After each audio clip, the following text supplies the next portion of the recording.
Good morning, everyone. This is Bill Miles, and welcome to our call this morning. I was thinking back yesterday and looking, and it's back on March 30th. We hosted our first Tele-Town hall, and that was 205 days ago, just as the pandemic was really in its earliest stages. And so just as it was then, and as it is today, we saw the need to convene and convey, as well as connecting our community, and knowing that providing facts over fear and bringing that unfiltered real-time information to our region at that time as well as today is certainly very, very important. So we appreciate the continued feedback that we receive from each of you on different topics, different speakers, as well as the encouraging news about being able to gather so much out of each weekly Tele-Town hall. Today is a special day in the Chamber of Commerce world, and it's National Support Your Local Chamber of Commerce Day. But as I say that, it's not, certainly the day isn't about us. It's the day, as it always is, it's about our community, it's about our members, and it's also about really the entire business community as well. And being the largest business organization in the four-county region, representing thousands and thousands of jobs, and a workforce that moves our economy forward each day is certainly a task that we enjoy doing. And so I just want to say thank you for all of your support. Our business is your business, and we're honored and humbled by your continued support there. Last week, you heard a little bit from Hannah Horn about the $8.2 million in financial support that's available for our businesses. And you can get the details for that tomorrow. I want to pitch that tomorrow at 2 o'clock on a webinar in partnership with the Beaufort County Economic Development Corporation. Hannah will be hosting that. Kelly has just put the link in the to register for that, the chat box. So you can go ahead and register, and then one of our guests this morning will also talk briefly about that. I also want to mention that you can stop by our offices anytime this week or next between 10 and 12.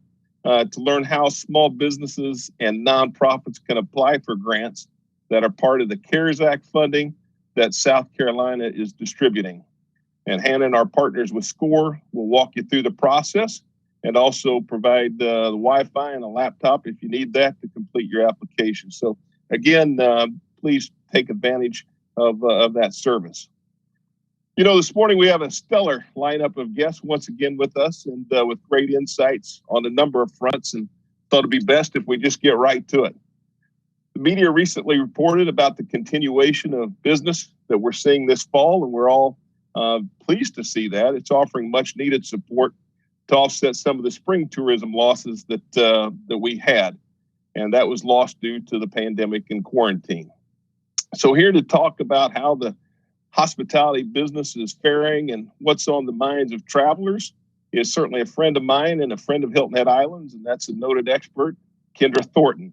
Tell you a little bit about Kendra. She grew up in travel and is part of the Distinguished Travel and Leisure A-List Travel Board. So that is something that doesn't come easy, and it certainly speaks volumes about Kendra and the business that she runs.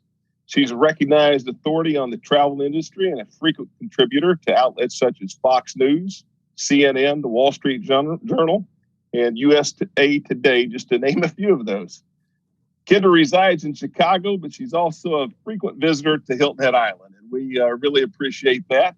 Her in-laws happen to have a home here in Palmetto Dunes, and she and her family are frequent visitors, and it's always great to see Kendra, even when she's on the island, and seeing pictures and things that she's always posting. So Kendra, without any further ado, thank you for joining us. I thought it'd be helpful today. Maybe tell a little bit about your background, and then let's talk about what you're seeing from your agency's view with travel and tourism and the leisure traveler.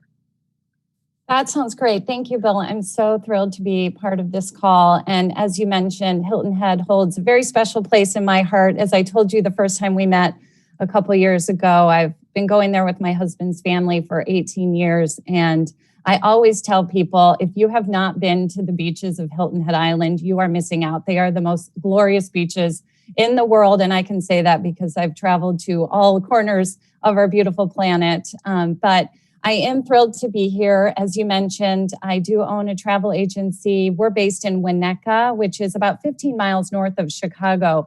And it's an agency my parents started in 1972. So we have been in this industry for almost 50 years. Obviously, we've seen a lot of ups and downs during that time. And most of our clients are families. They have children. They take multiple trips a year. Our average client takes about 6 trips a year. And, they want to take that summer family big vacation. They like taking weekend getaways. They are traveling domestically, of course, also to Europe, Africa, Asia, Europe, and South America even too. So we have a very active clientele. I have 14 advisors on my team. And just to give you a sense of the size of our agency, we did in 2019 about 12 million in top line revenue. Now, of course, like everyone, we're down about 50% this year.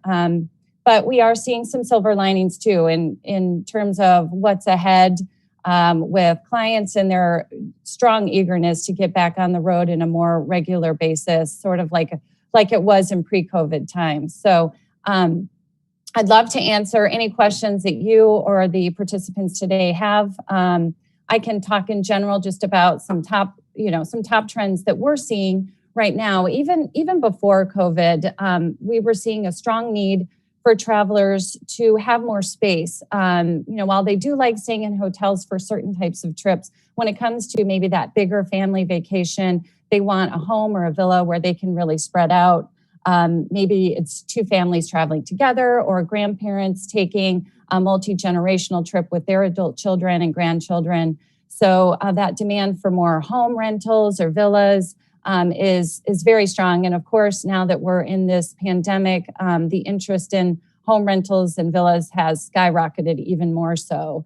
I think luxury travelers still want that villa and home rental, but then they also want access to amenities like a private chef that could come prepare a meal or a personal concierge that can arrange some of the details of their trip. They still want some regular housekeeping. So some of those demands that they would get at a hotel, they're still expecting, even if they're staying in a private home.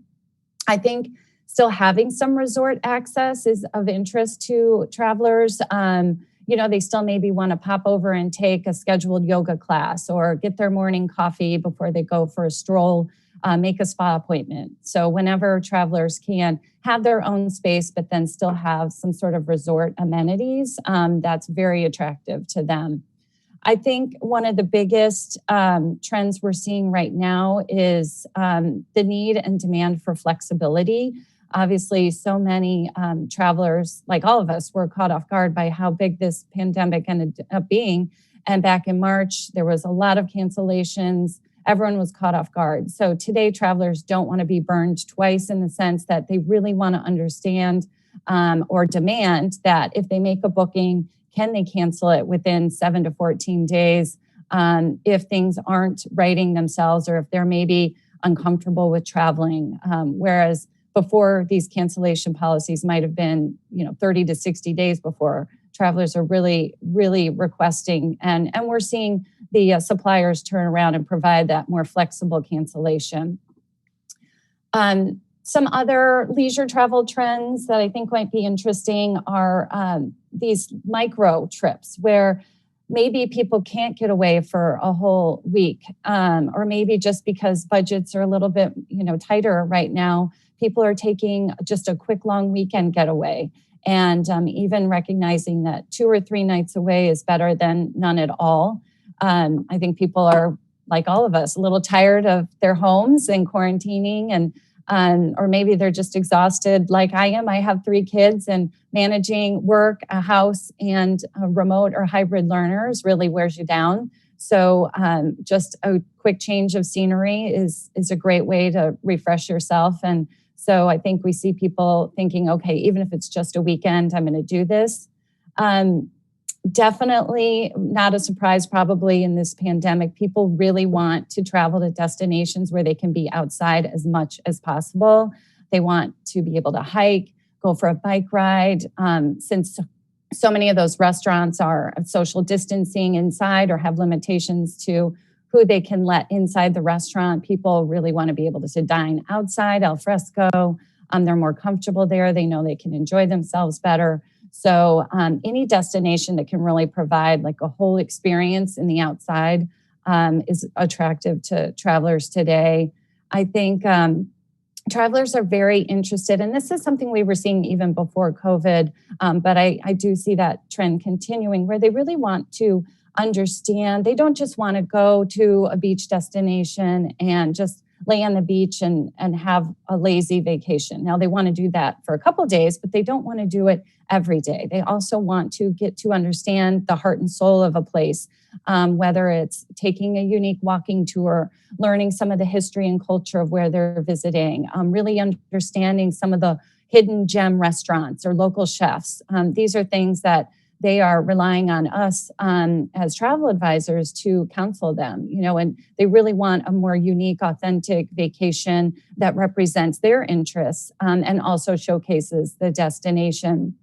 So, where the best surfing might be or whatnot. I mean, it's interesting, some of the requests we're getting now. A few other new trends certainly that are popping up as a result of this pandemic. And obviously we're still in the midst of this where things are evolving daily. So it's hard necessarily to keep track. And with the majority of our clients coming from the Midwest and the Chicago area, there's certainly still a lot of state quarantine requirements, or there's a few countries in Caribbean that people can travel to. So understanding the medical requirements around that. Majority of our clients certainly just want to stay within the continental US, but they are really booking very last minute. It's incredible. I mean, we have clients that will come to us on a Monday and say, okay, I want to go on this Thursday.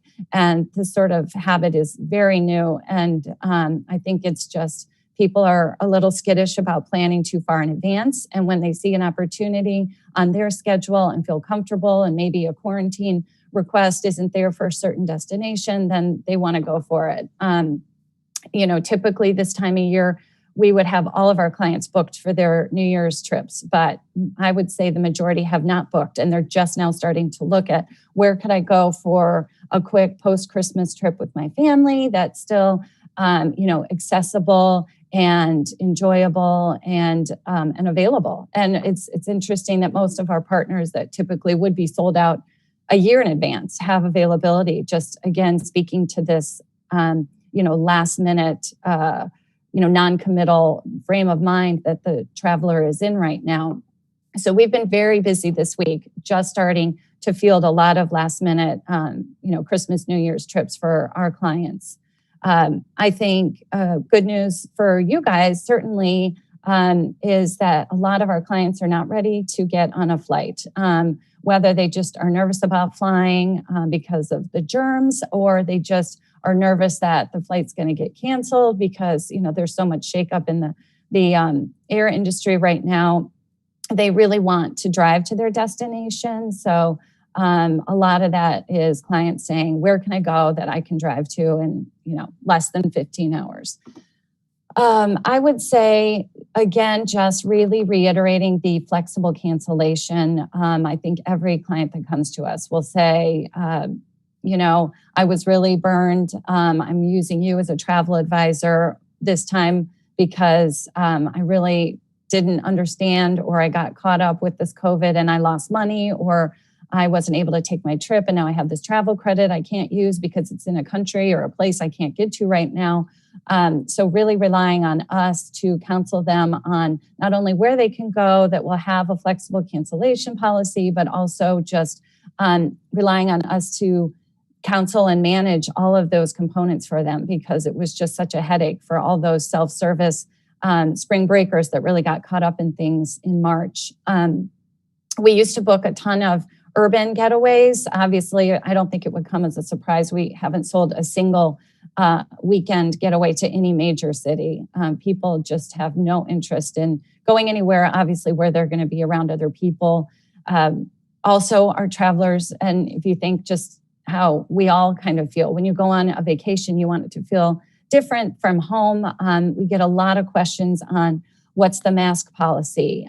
People aren't necessarily as interested in taking a trip somewhere if it means they're going to have all the same restrictions as they have at home. They don't want to be at a hotel and in a resort wearing a mask by the pool.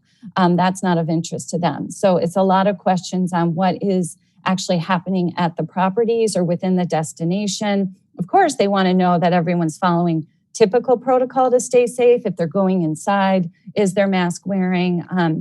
I think travelers are used to and accustomed and wanting that, but they don't want to have to wear a mask if they're at the beach or by the pool. So it's a lot of questions around, different policies. And so they're definitely relying on us to help provide that sort of insight too. Kendra, thank you for that. To our listeners, I want to encourage you to continue to post questions. We have a few, and I'll tell you that Kendra's got a few more minutes with us. You wouldn't know that last night and this morning early on, she spent the night in the emergency room with her son who broke his arm at hockey practice. And she hasn't had much sleep, and her mother duties are needed. But thank you again. And let's take a couple questions, if you would. And the first question is coming from Lily. And Lily is asking, Kendra, she's saying, with international travel curtailed, what are you seeing as some of the strongest domestic destinations your clients are requesting? Yeah, that's a great question. Really, since March, so for the last 6 months, we're very fortunate that our client base is a higher end traveler. So even during the pandemic, they were committed to doing some sort of trip and really value that time with their family, even if it was a little bit abnormal this year. So popular destinations, of course, everything was domestic and continues to be for the most part. Certainly your neck of the woods, South Carolina and Georgia, Florida, were very strong. People are interested in the Western national parks. We did a lot in Montana and Utah, Colorado. So I think in both cases, typically our clients were driving. Some flew, but a lot of times they were driving to those destinations. But I think it's, again, anywhere that ties back into that theme of where they can have an experience outdoors and really enjoy themselves in a beautiful nature setting where they can vacation, but then still not feel like they're getting too, they're still social distancing and enjoying themselves. Thank you for that answer. Our next question, Kendra, comes from Kevin. And Kevin is asking, what trends are you seeing that our island can capitalize on quickly with the short-term booking windows? Yeah, another wonderful question. I would say, again, what I personally love and always, say about Hilton Head is just how family friendly that destination is. As I mentioned, I have 3 young kids, and I mean, it's their favorite vacation, and they are lucky, well-traveled children because of my job.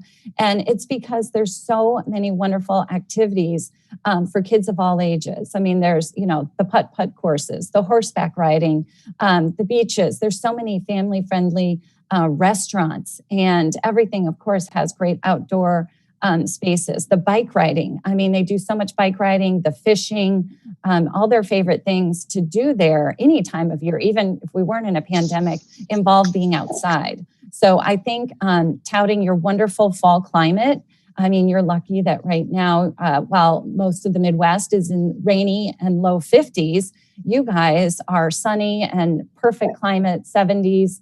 And so I think that the great outdoor resources, family-friendly environment, your climate, your golf is incredible. Obviously, a lot of our clients are big golfers and know the destination well.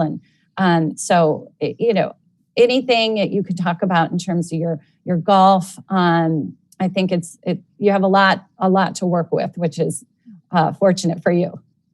We are very fortunate. You're right. One last question for you before we let you go, and it's from Sheila. And Sheila's asking if you're seeing an uptick in family travel for Thanksgiving.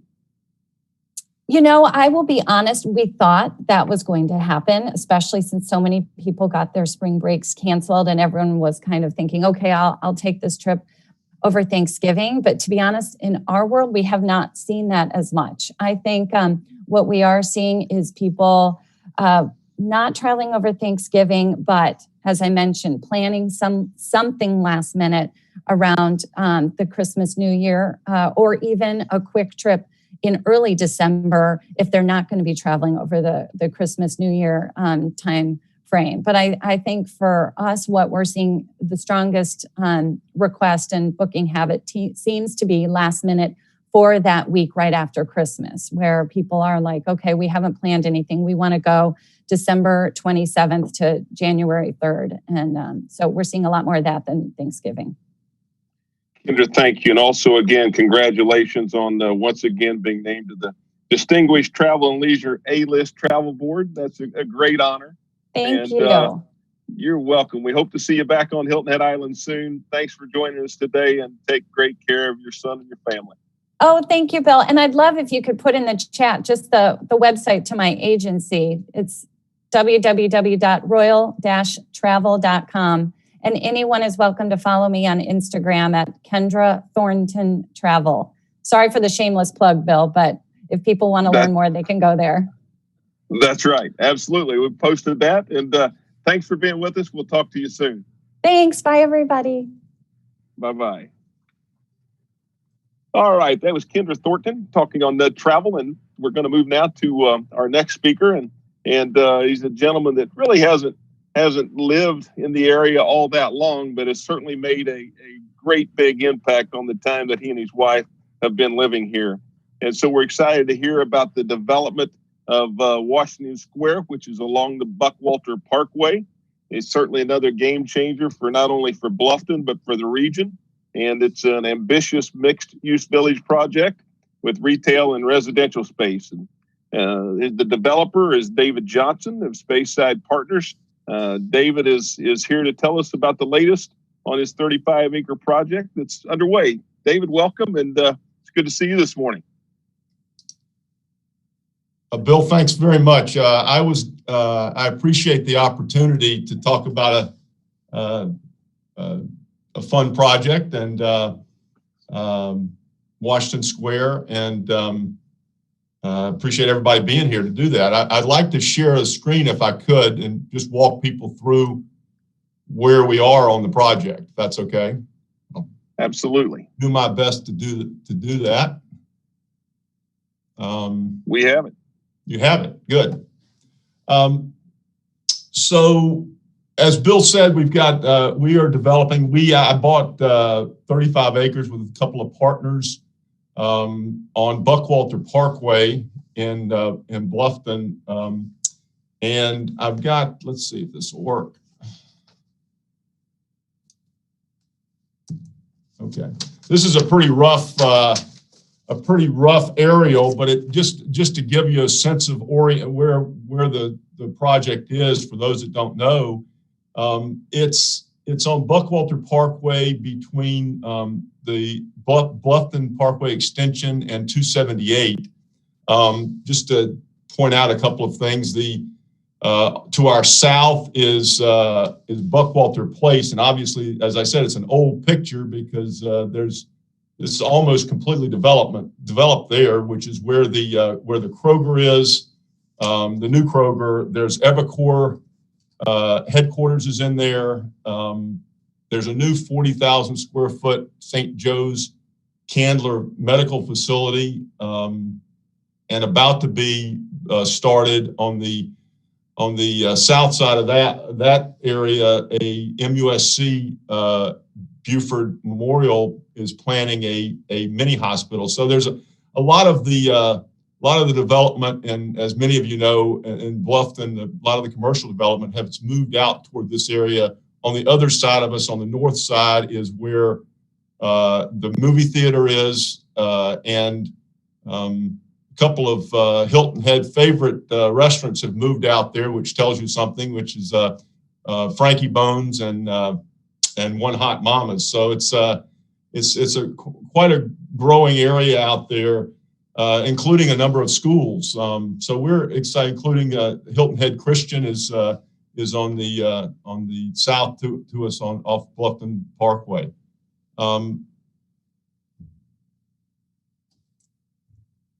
What we have planned and is well underway is, if you can see this schematic, this development plan for the project.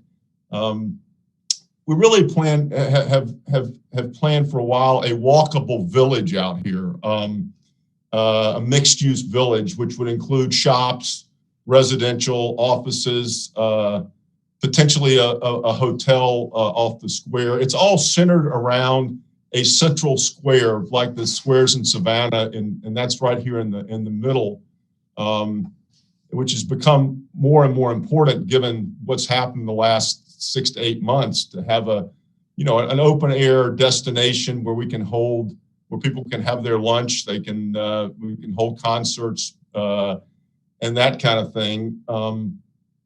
Just to point out the couple of things here, we're planning. There's a residential area up toward on the western side here, which will probably have. We're talking to a couple of townhome developers to build townhomes there. Heard of a lot of people that want to just not get in their car and be able to leave their home and go have breakfast and bring it back to their townhome. So that's that area over on the western side is where we're planning some residential. We're very excited, and just point out there'll be mixed use buildings around the square with, and I'll point that out. I'll show you some schematics of retail below and residential above. That's the buildings around the square. And we're very excited. The first vertical building that's going up right now, many of you may have seen it, is Low Country Fresh, which is right in this area, and I'll mention that in a minute. This is just a rendering. It's not. None of these buildings are necessarily what they're going to look like in reality, but that's the idea of the square. And if you notice in the diagonals of the square, or on the corners, I should say, we have these brick pavers where we can have food trucks, and I'm sure many of you are partaking of the food truck culture that's really taken off in the last 6 or 7 years. So we can, occasionally have on a weekly basis have food trucks in those areas and have events on the lawn. So this is just an idea of what we're trying. This idea of the work of the walkable village. And what I didn't mention is that my favorite walkable village is down. I moved here 4 years ago from New York City, and Washington Square down in Greenwich Village was a favorite haunt of our families. And that's a little bit what we, certainly named the village after. And the main street is Bleecker Street. We've had a number of people ask us, are you going to have John's Pizza on Bleecker Street? Well, we'll see. But any event, we're really excited about. This is the Low Country Fresh building. It's a wonderful couple. The Ross are doing a market here. It's Low Country Fresh Market and Cafe, and that's going to be on the south corner entrance road. It's really a very interesting anchor. I feel they're going to do. Many of you may have read about it. They're going to have working with the Guller farming community on St. Helena and Ladies Island to have local seafood, produce. They'll have a butcher. They'll have a bakery. A lot of prepared food, and you can actually, as you can see, there's a big porch out inside where you can have your food and carry it and eat it out on the porch. It's I think it's a wonderful addition for to have fresh local food. Beyond, we have wonderful farmers markets on Hilton Head and Bluffton and Port Royal, but they're only on certain days, and this will allow that to carry on, local produce and seafood all during the week. So we're very excited about that. If you go out there, they poured their slab Monday, and you'll start to see the framing going on in the next week or so. Our first building that we're planning will be on the square. This is just a floor, shows you the floor plan of, it'll be an L-shaped building. There'll be one on either side of the square, the bottom of the square. And this is a view of the schematic from the square view. And then the next one is from, we'll show you along Bleecker Street. Basically, you've got retail below here with rental apartments above the retail.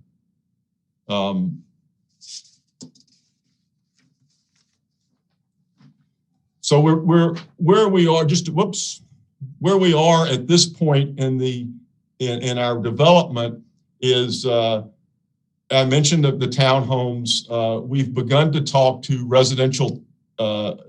potential tenants for the retail shops.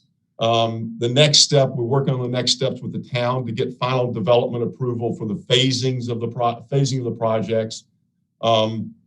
We are lining up, we've gotten 3 bids for contractors, which we will decide on it in the next week or so, and we will choose one. We're lining up construction financing so that we can begin to go vertical on this first building.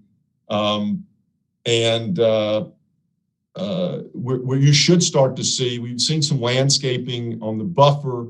We should start in the next 2 weeks landscaping the square, which will begin to look,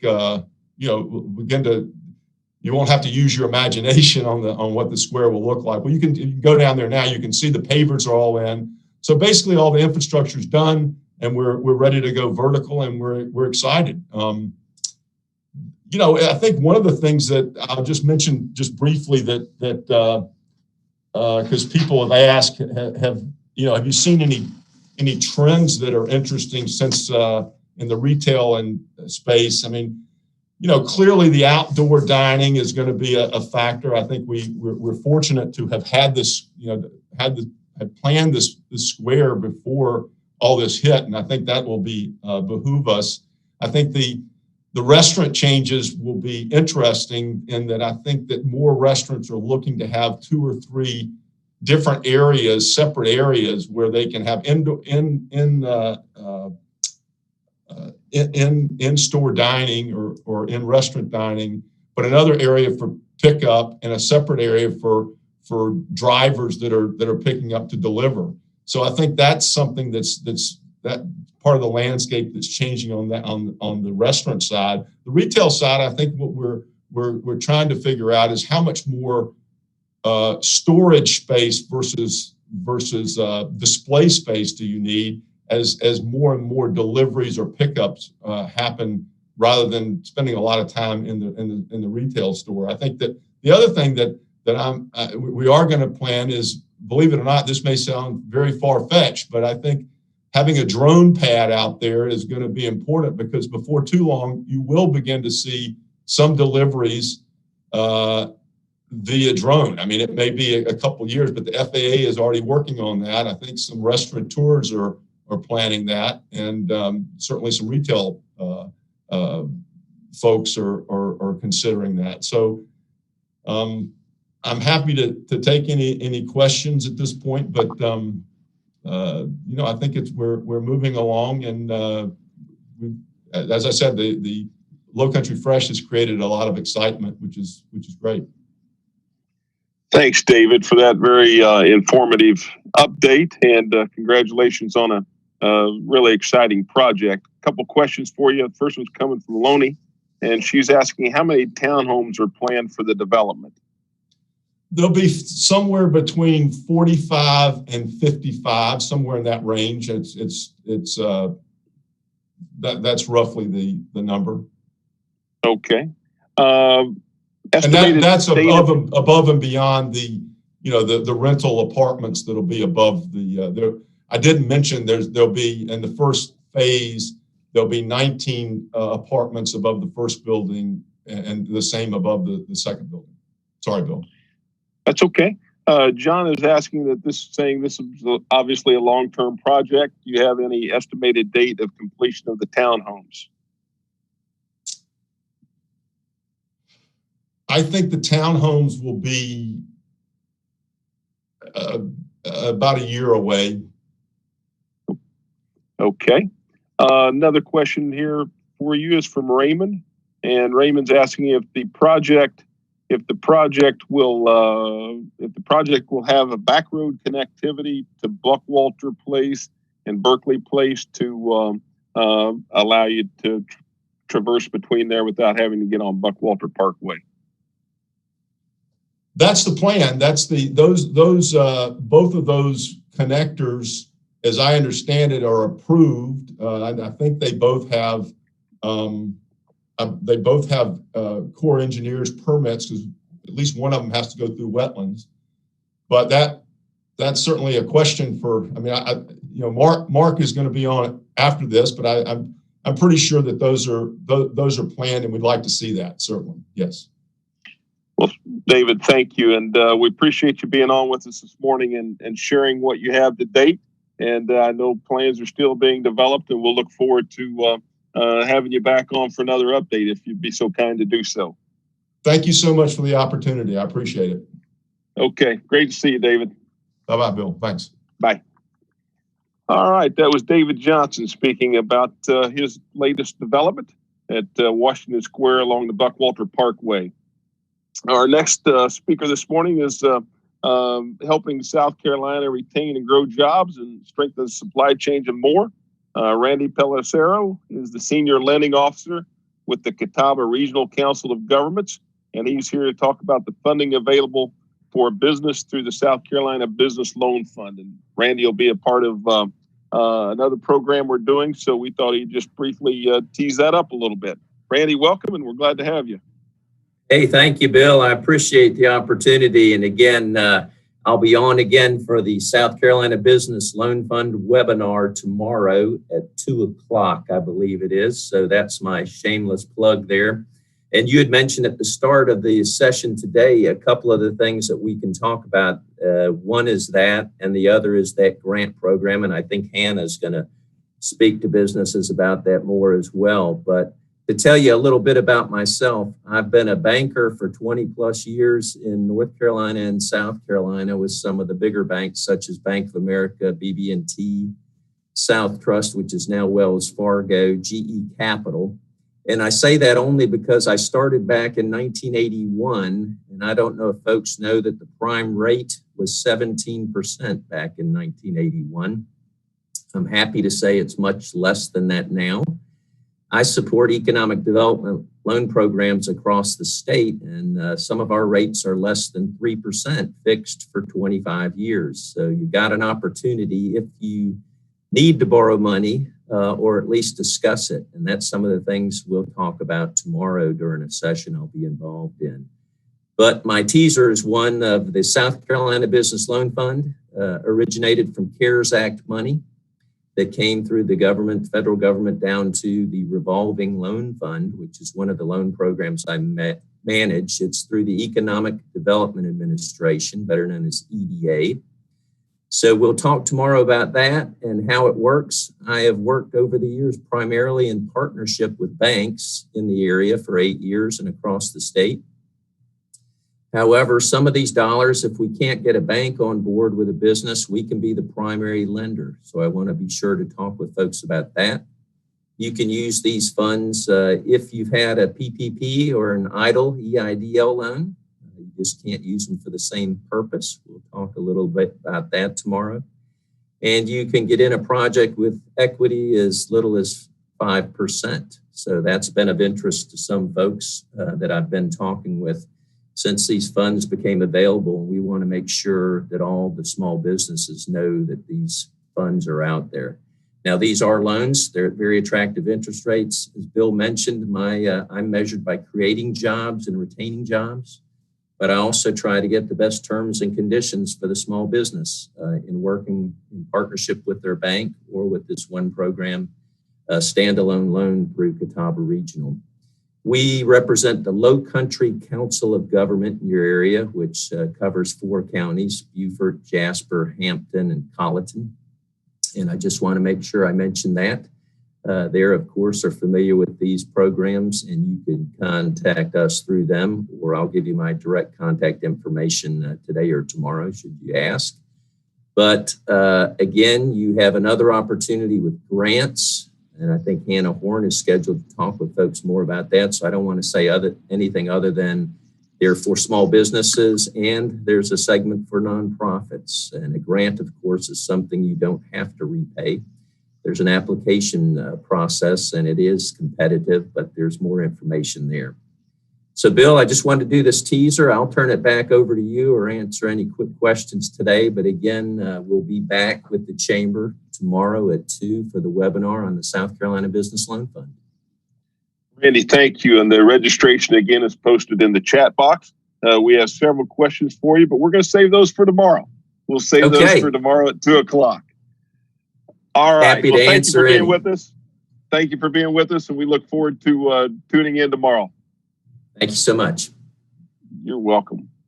All right. We thought it'd be interesting this morning also, after hearing from David Johnson, to get a little bit of insight on additional things that are happening in Bluffton, and also maybe anything that he wanted to comment on regarding Washington Square and that development.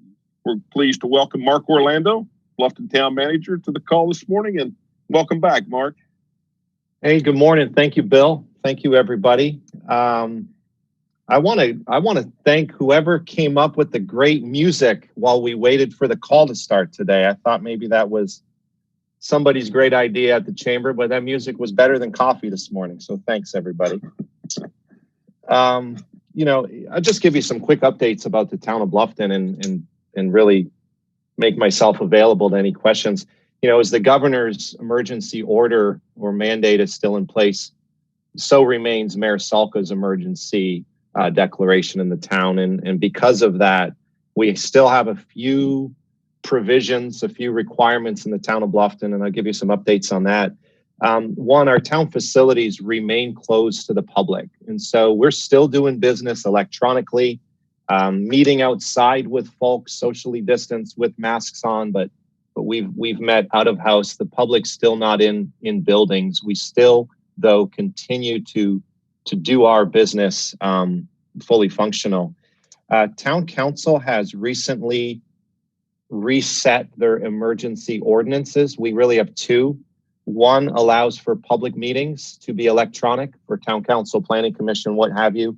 And that remains in place now until December 12th. And I know at the December Town Council meeting, they will revisit that. I believe we'll have an electronic emergency ordinance in place for some time.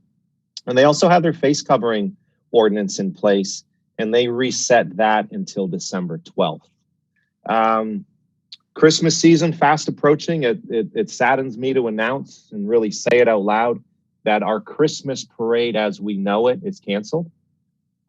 So, the governor's orders don't allow public gatherings beyond 250 people, and thousands line the street for our parade.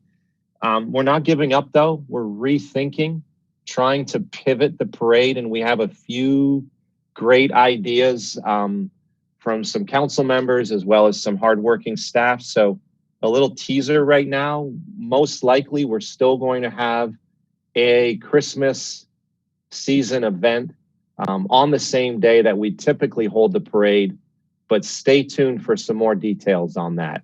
Whatever we do will absolutely be safe and appropriate as we're in this pandemic.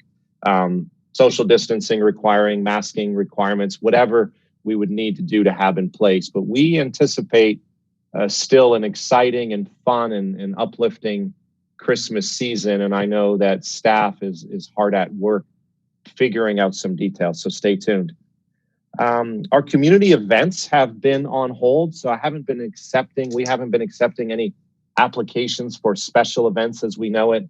We know that the Arts and Seafood Festival that we typically gather at this time of the year, 10,000 people will line Calhoun Street on a weekend, let alone all of the other subsidiary side events that are going on in our community during that time. that's still occurring. They've rethought, really reset the way they're holding the Arts and Seafood Fest this year. But as an example, that special event wasn't allowed on Calhoun Street for obvious reasons. I'm most likely going to hit a reset on events in November, and not for big public gatherings and huge weddings at spaces, but events that perhaps raise money for community events, a 5K, as long as we're not gathering more than 250 people, why couldn't we hold a 5K? Why can't Bluffton Rotary continue and get back to using the Rotary Community Center? So we're starting to turn the lights on slowly but surely, but also with this COVID-19 pandemic in mind. So we're not just blindly getting back to normal, but we are doing our best to move forward and support the community. What else? We do have a lot of development activity. You heard from David Johnson, so appreciate David and his team and his partners on his tract of land developing in Bluffton. And it's one of many. Heather Collin, our growth management director, sent me some notes late last night. In 2019, we had almost 1,000 building permits. So that's everything. That's commercial, residential, new, upfit, you name it. But we had 986 permits last year, and to date in 20, we have 1,035. So we surpassed last year's numbers of total permits. When we really break it down into new residential, that would be single family or multifamily. Looking back to 17, we had a big year. We had 870 new permits, and that was either multifamily or residential. Last year was a total of 651 residential permits. And this year we're really trending to be about the same. Year to date, we're at 427. So we track those numbers. We just really track them for the obvious reasons. What's the temperament in the community, and is our community continuing to grow at the same pace or slower or faster than prior years? A lot of our capital projects are underway. I'd like to just really brag about our capital project team. It's some really caring, passionate, small group, and we'll soon bring you what you all will know as the new Calhoun Street dock and the Wright family property, the Wright family park. The park was acquired with rural and critical lands money in partnership with Beaufort County, and the town of Bluffton, through a lot of different funding sources, funded those projects, including some state grants from Representative Herb Kurtzman and Newton assisting us with those grants. So thank you to them. But the dock and the park will most likely be open late November. The original goal was late August, early September, but just based on a few surprises along the way, and really the pandemic, it slowed us down about 60 days. So we're taking our time to make sure it's right, and get that open definitely by the end of November into December. And really lastly, I'd like to just urge everybody to continue to visit our Don Ryan Center for Innovation. Town Council several months ago passed what we know as a small business resiliency plan, and our Don Ryan Center, along with Bill, you and your team, as well as several others, put a small team together really to make sure that we're available and supportive of small business and local business in our community. So lots of good stories to tell out of the Don Ryan Center on how that has helped current existing companies exist and start to rethink how they're going to thrive throughout this time, and really continue to support local shops and various nonprofits. We're really mission-based. I remind ourselves of our town mission all the time. We take care of our town, our citizens, and each other.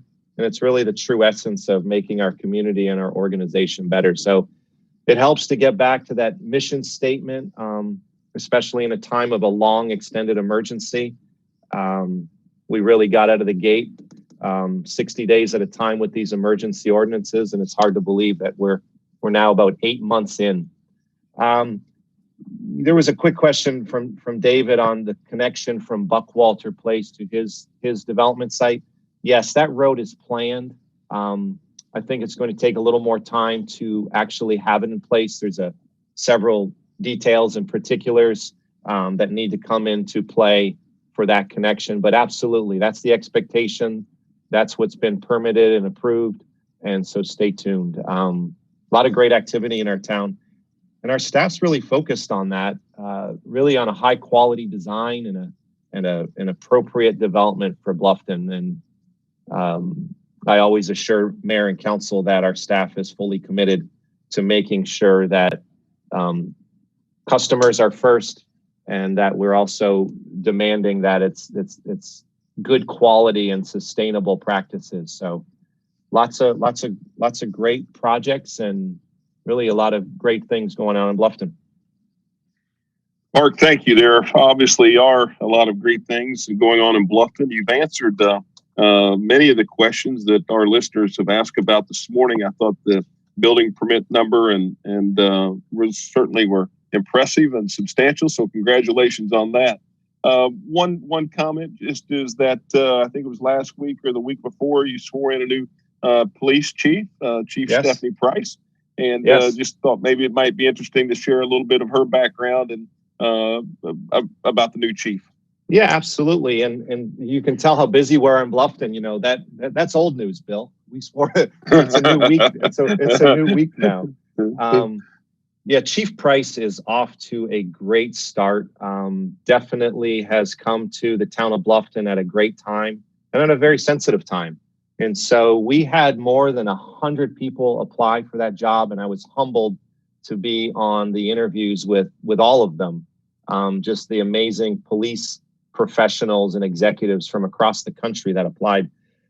Chief Price comes to us, you know, really through the ranks of Kansas City's police department as she grew to a role of a captain. She's got a great background. She's got a master's of business administration as a background, but then pursued her career as a police professional, always wanting to grow to become a police chief. And so I think the Bluffton is truly that sweet spot community that Chief Price has been looking for, you know, through the ranks of Kansas City, but over the last year and a half, as one of two assistant chiefs in the city of Savannah. So, you know, I shared with Chief Price, you know, as we were interviewing and getting to know each other, I feel like Savannah did the hard work for us. I think that her ability to land that great job in Savannah and make the impact that Chief Price made in a short amount of time, a year and a half there, really allows her to come here and know Bluffton. We're not so far away. She needed to really get to know us. I think she found out about the job that was open while she was having lunch with her husband at Captain Woody's one day. And he said, "I love this town." And she said, she'll tell the story. She says, "Well, you know, they're looking for a chief," and you know, the rest is history. So very proud to swear her in last week. I know that it was an extensive, long and very detailed interview process, and I'm very proud that Chief Price is our chief of police.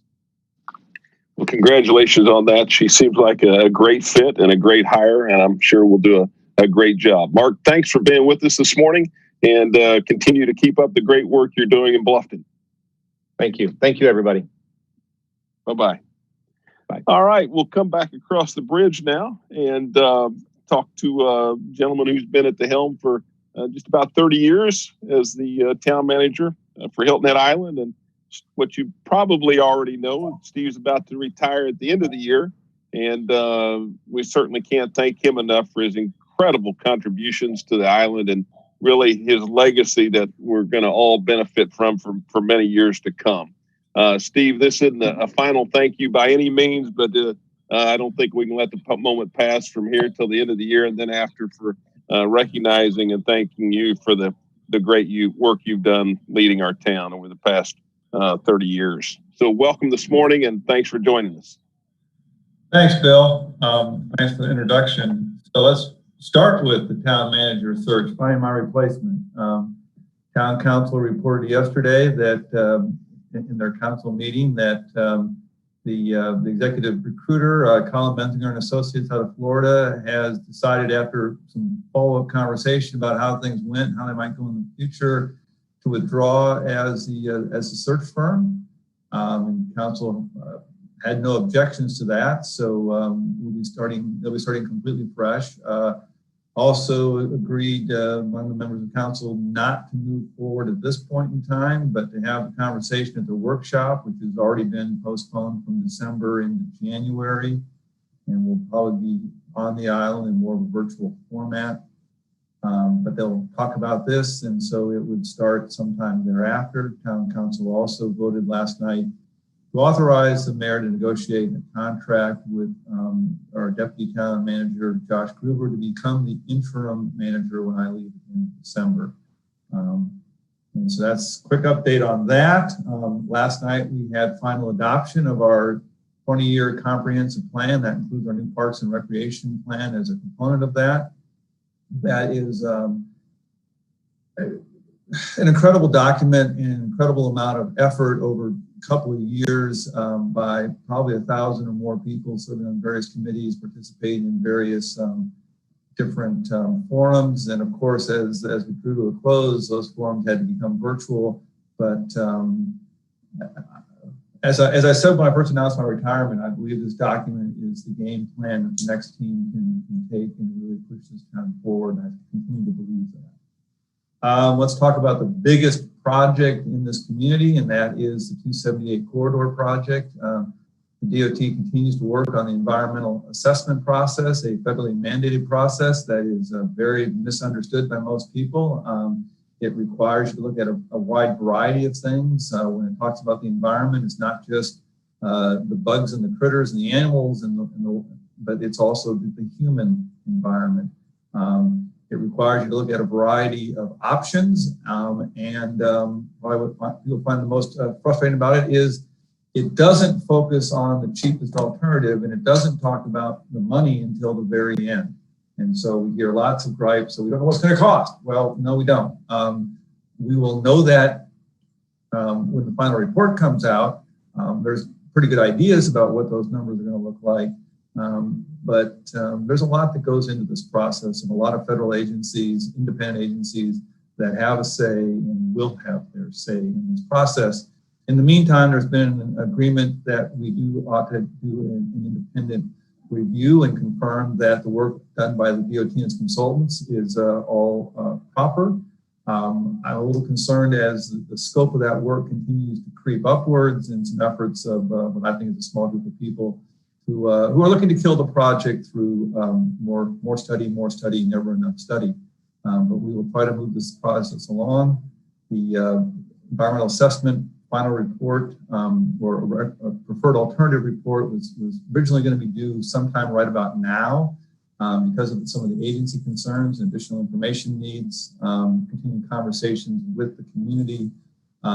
That's pushing into late winter and perhaps even early spring before that report is out.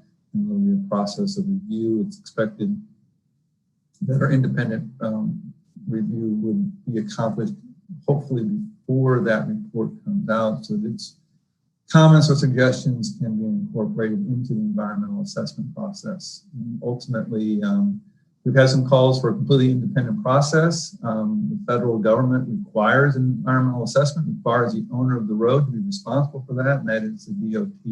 It's not possible to go completely independent on something that involves federal resources, federal aid highways, the Intercoastal Waterway, a federal wildlife refuge. It must follow all the processes. Celebration Park is our next big project, not nearly on the scale of 278, but we think a very exciting park and future gathering place for events. We'd hope to be open by now. COVID and some material shortages have pushed our construction schedule back. We are currently targeting a mid-December opening. Probably won't be having events or gatherings because it's going to take some time for the turf to grow in but we do want to get it open and give people access to the park and to the many amenities that are offered at that park. Another quick note, like Bluff has limited access to the town council meetings, but or in town hall, but we have been accepting folks coming into the building by appointment. We have made some upgrades to our HVAC system, and we are targeting our second meeting in November, which I think is the 17th of November, as the first meeting where town council would actually be back in council chambers, and we have some limited ability for the public to be present at the meeting, although we continue to rely on video conferencing for most access to that and other meetings, but we are trying to slowly open things back up. A lot else going on, but I'll leave it at that. I know we're running out of time. Thanks, Bill. Steve, thank you so much for joining us this morning, and congratulations on the Celebration Park. We're all excited and anxious to see that. That'll be a tremendous asset to the community. And we'll talk with you soon again. And again, thanks for the job that you have done and continue to do on behalf of residents and businesses on Hilton Head Island. Appreciate it. All right. That was Steve Riley, and always good to hear an update from Hilton Head Island's town manager. Our last speaker today is certainly an important one, and coming to us, talking to us from DHEC about COVID, and we're starting to hear headlines, not starting to, I shouldn't say, but we're hearing headlines from around the country about the impact of the pandemic on various states and things. And so we're very, very pleased once again to have Dr. Jane Kelly with us. And Dr. Kelly, thank you for joining us, and we certainly are glad to have you. Well, thank you for inviting me. And I thought this week I'd try something new. So if I have done it appropriately, you should see my screen. Can you see my screen? We sure do. Thank you. All right. All right. So we got some visuals to finish up with. First, the numbers. And for simplicity's sake, I'm just going to show from here and further on out only confirmed cases. Those are the people who have a PCR test, not the antigen test. And not cases that we think are suspect by their symptoms and their epidemiology, but only the ones that we know about. Same thing for COVID-related deaths. I'm only going to show the ones that are confirmed. And if you contrast what's going on in Beaufort County, South Carolina, and the US, it's a pretty dramatic difference. So over the last 7 days in Beaufort County, there were 98 new cases and 1 new death. Leading to a total case number of 5,924 and 87 confirmed deaths. In South Carolina, as a total, new cases, 6,746, total cases, 158,747, new deaths, 104, and total deaths, 3,475. South Carolina right now is one of only 5 states in a downward trajectory in the United States. And Beaufort County is only one of 2 counties in South Carolina that has been in a downward trend for 3 weeks. What's going on in the rest of the country, it varies tremendously state by state, but overall, we are seeing huge numbers of new cases, over 400,000 new cases in the past week in the United States, leading to a total number of cases of 8,188,585, and new deaths in the past week, over 500, for a total number of deaths that's almost 220,000. I wanted to show you some trends. This is the trend line for new COVID-19 cases in the US as of Monday, the 19th. And it is about 2,474 cases per 100,000 people per day right now. The blue bars show the number of cases reported on a given day, and the red trend line is the 7-day moving average. As you can see, the United States as a whole is starting to enter into a 3rd peak. We never really came off the first or the second peak. Yes, things decreased, but they never decreased to a low number. In contrast, South Carolina, yes, we had a big peak in July. And then those big blue spikes, a couple of bars, I think a few weeks ago, I told you that we had a data reporting backlog that Augusta University, for example, which is in Georgia, had not been reporting to us. And in catching up, they reported to us, over 1,000 cases on a given day. So I think it's important as you look at at this graph to pay more attention to the 7-day moving average. Technically, South Carolina is still in a downward trajectory, but that really looks more like a plateau to me. So I think that we are cautiously optimistic, but we need to remember how to maintain the gains. Last week, people were asking about, to make some comment about chronic disease and the effect of COVID-19 that has had not only on illness and death associated with the disease itself, but sort of indirect effects. In this graphic, I wanted to point out that from January to early October 2020, the US had almost 300,000 more deaths than we usually would, a typical number during that same period in previous years. That's called excess deaths. At least 2 out of 3 of those excess deaths were from COVID-19. It could be more than that. It could be that people die at home, or that in the early parts of the epidemic, before testing was widespread, there could have been people who had died of COVID-19 without a test, so they were not considered a confirmed death. But I'd like to focus on the flip side of that, and that is that 1/3, at least 100,000 excess deaths were not from COVID-19. So what was that all about? The number of people presenting to the emergency room, for example, and hospitalized for heart attacks decreased during this time. We don't think cardiovascular disease somehow magically improved during that period of time. We're much more concerned that people ignored symptoms out of fear for going to the emergency room or an urgent care center, and may have died at home from, for example, a heart attack. It's also notable that the largest percent increases were among people of excess deaths were among people who are Hispanic and Latino and adults aged 25 to 44. So we also wonder whether there may have been excess deaths among people who have comorbid conditions that are chronic diseases that, again, they were just not going to their routine follow-up appointments, for example, for diabetes or for congestive heart failure. So the concern is that not only is COVID-19 causing an increased number of deaths directly from its disease, but also its impact on society, its impact on people seeking help for their chronic conditions. There's no reason why that should happen. I understand that in the beginning part of the epidemic, everyone was saying, stay home unless it's a true emergency. But that's got to change now. We know a lot more about this disease. We know a lot more about how to stay safe.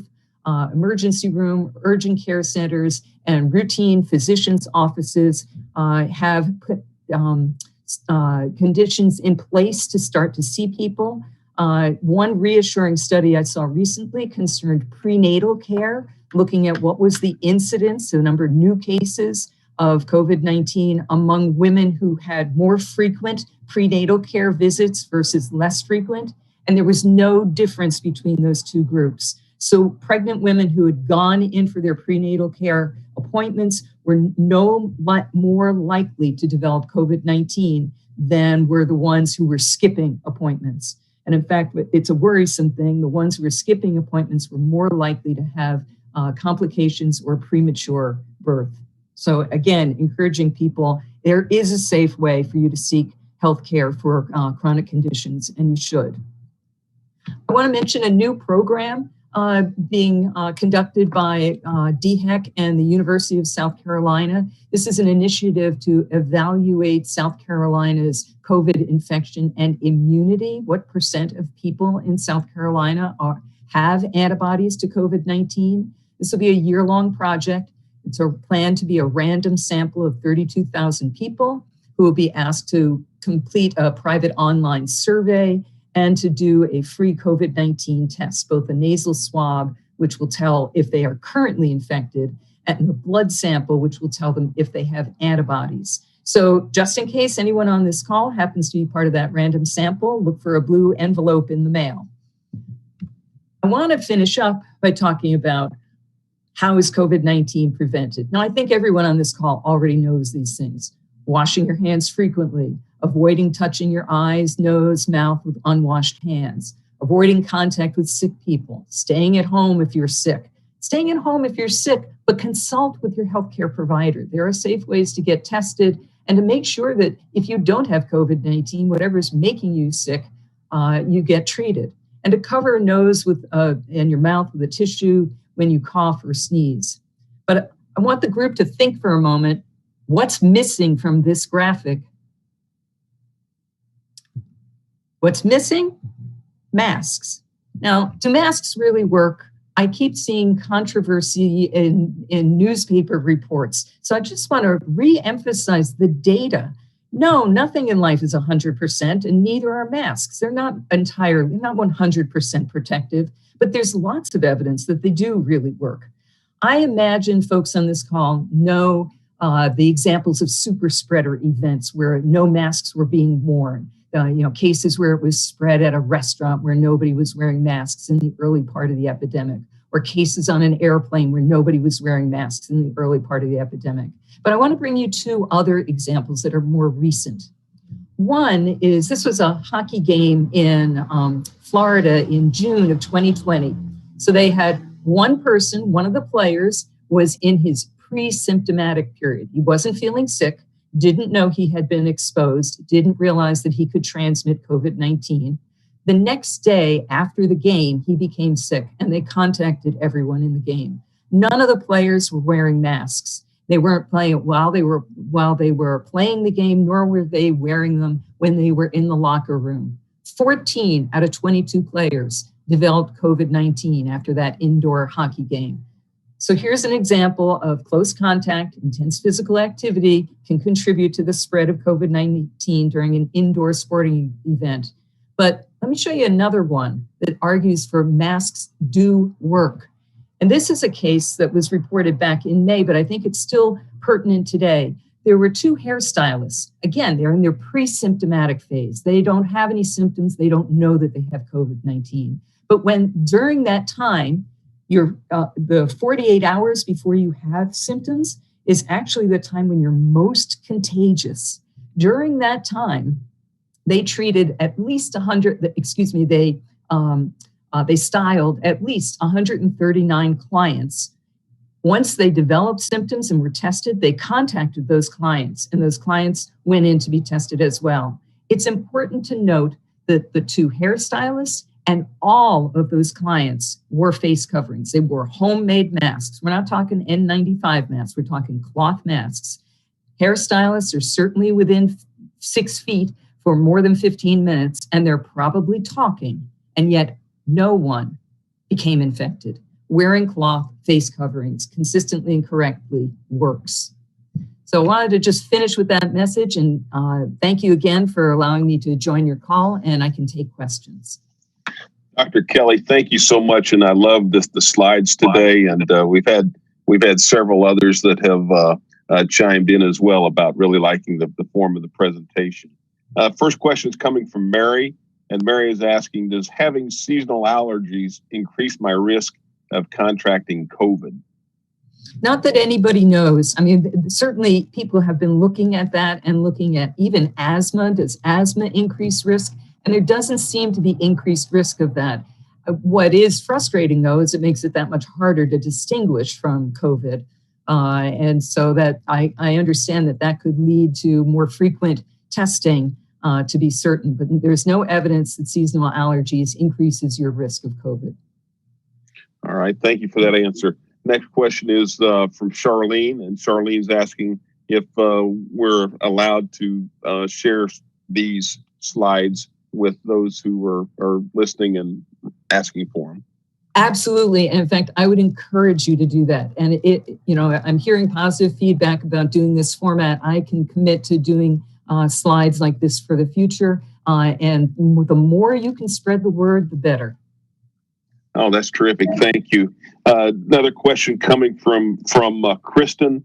And Kristen is asking if you're aware of what DHEC's current rules are for visitation for nursing homes and assisted living. And if so, do you see those loosening up with our lower numbers? Yes, they are loosening up, and it varies by nursing home because DHEC is asking that nursing homes have certain elements in place around the ability to test and the adequate personal protective equipment or PPE. So it varies a bit by nursing home by nursing home. That information is actually posted on our DHEC website. So if you want to look at a particular nursing home, you can see whether it is outdoor visitation only or outdoor and indoor visitation. I think, unfortunately, we are still seeing some nursing home outbreaks, but by and large, the number of deaths in South Carolina and in the country as a whole has greatly decreased, in part because of the stringent rules around nursing home visitation. But that is starting to loosen up now that we've got increased capability of testing and keeping people safe. All right, Dr. Kelly, next question is from Ann. And Ann is asking, does getting a flu shot make any difference with COVID? Yes, please get your flu shot. I got my flu shot. My husband got his flu shot. Please get your flu shot. Here's why I say that. Number one, it's difficult to distinguish influenza from COVID-19. Number two, influenza. If you catch influenza, it lowers your resistance to other viruses and bacterial infections. Because COVID-19 is a new disease, I can't honestly say getting the flu increases your chance of getting COVID-19, but I don't see any reason why not. It increases your chance of getting other infections. So getting your flu shot likely will help protect you from getting COVID-19. There's also some thinking about there's a biological plausibility around the idea that if you stimulate antibodies to one virus, that you'll stimulate your immune system in general. It will have kind of a sneak preview, it'll be faster to respond to other viruses. Again, no one has data on that. This is a new virus, but it makes sense from a biological point of view. So please do get your flu shot. Even if you get your flu shot and it's not 100% effective in preventing you from catching the flu, it will lessen the severity of the disease. I'm pleased to tell you that on Friday, the team here at the Chamber will be getting our flu shots. So all right. We can check the box on that one. Dr. Kelly, that's going to do it for us today. We will indeed share the slides, and so impressive as each week is hearing you and your information and sharing that. And we're grateful for you for the time that you spend with us, and looking forward to talking to you again next week. Great. Thank you. All right. Everyone, thanks again for joining us today. Great to have so many on the call, as well as on the Beaufort County channel watching, as well as on Facebook Live. So thanks again for dialing in. And as we say, remember to be kind, stay safe, and as Dr. Kelly said, wear your mask. Have a great rest of your day, everyone. Thank you. Bye-bye.